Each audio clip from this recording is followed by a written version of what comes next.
Hello, my name is swissbianco. In this video I will talk about the Gerber exchange blade saw. It's a folding saw where you can change the blades. The item comes in this box. We see on the left side the fine blade and on the right the coarse blade. The fine blade is more for bone, for hunting and such, and the coarse one is more for wood.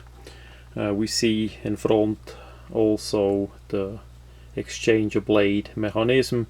It has a lifetime warranty, of course, in USA only. And we have on the back side the bigger portion of the boxing is for the sheet. The pouch we have gerbergear.com. Unfortunately it's made in China, but that is how that is.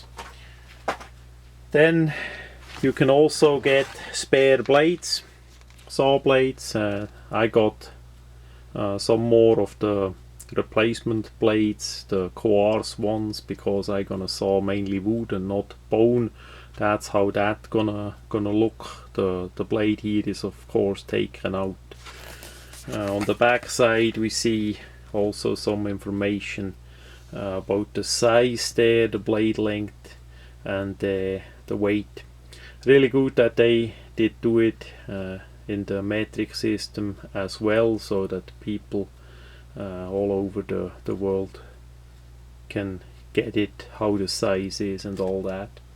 Then we have the mechanism. Mechanism is pretty simple with that screw there. So that is how that gonna look. We have the folding saw itself. Pretty big. We see that on my hand. The size of it is quite a size. It allows you for a forward and more downward grip there. The shape and all is nice. We have the button for using the mechanism. The thing has a bit play in the locking and all. This is a tool, it's not a collectible. Here we see the screw part, and we have a lanyard hole in the end, so you can put on a cord. I'm gonna put on a bright neon orange or red paracord so that we see where the saw is. The saw blade is relatively thin, a little bit over a millimeter, and it has play and all, but again it's a tool. Then we have the sheet. It's a Velcro deal. On the back side we have a quick belt loop here, also the regular one here, and we can put in the belt from that side as well. So that gives plenty of options. Then we have the bigger Velcro here. The pouch has two pockets. We have the smaller pocket for the spare blades and the bigger pocket for the saw itself. So that is how that looks. They could have made the pocket, the part here on the side, a bit smaller, maybe 10 millimeters off here and 10 millimeters off there. It would have still be working with the saw, but it's a bit more on the flat, bulky side. Then the smaller part here holds that clear see-through sleeve. Usually there is the second blade that comes with the saw in it. I did fill it up with the other saw blades that I did get as spare parts. So we have here now two coarse blades and one fine blade, and the other coarse blade is already in the saw. So that goes easy in like that, really nice. Now to change the blade, that item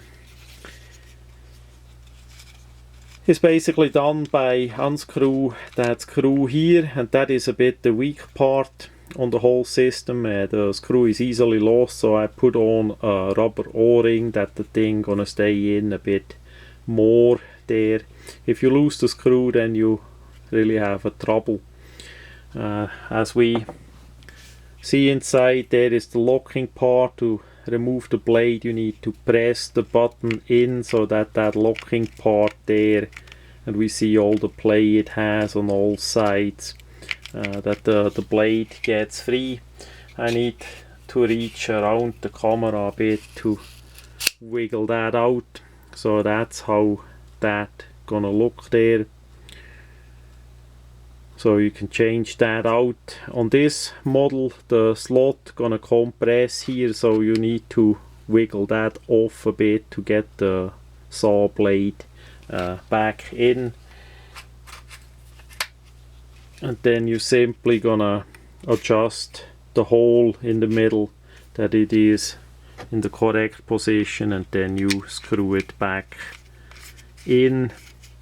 The rubber o-ring gives it a bit tension. It's similar like the end cap of a flashlight, so that's why I did that. Then we have here the button. The button also has quite a play, and you need to press in quite a bit, and then you can close it. It locks in the closed position too because of the play that we have. It's still gonna do like that, but it's not gonna cut you there. Just saying, the mechanism is not too well done. What was also a bit of problem, the part in here, the corners were sharp all the way, so I quickly horned that. Also the lanyard hole that was needed. This is not a collectible, it's a tool, so for me that works. Last point, we're gonna quick have a look at the different blades. On the bottom we have the fine saw blade. On the top we have the coarse one.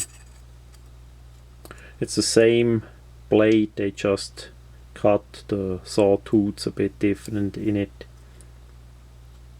So that's how that looks. But I would say all in all, if you get it for a good price, then that should work. So far I did not have any problems. I like folding saw a lot because that comes in handy many times. It's easier than with an axe. It has a different purpose, so that is a tool that comes in handy many times. So that much about the Gerber exchange blade saw.